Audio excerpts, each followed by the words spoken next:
ঊনপঞ্চাশতম আন্তর্জাতিক কলকাতা বইমেলা ঘিরে বড় চমক। 15 বছর পর ফের বইমেলায় অংশ নিচ্ছে চীন, এবছর অংশ নিচ্ছে না আমেরিকা। তবে এই প্রথমবার কলকাতা আন্তর্জাতিক বইমেলায় যোগ নিচ্ছেন ইউক্রেনও।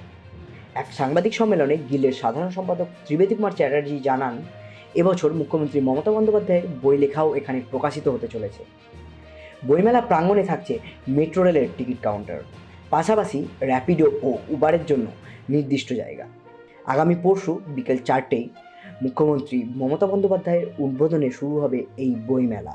Dasgupta, publisher Rajendra Kumar Mehra of UPA, and voracious reader Nirmal Bhattacharya.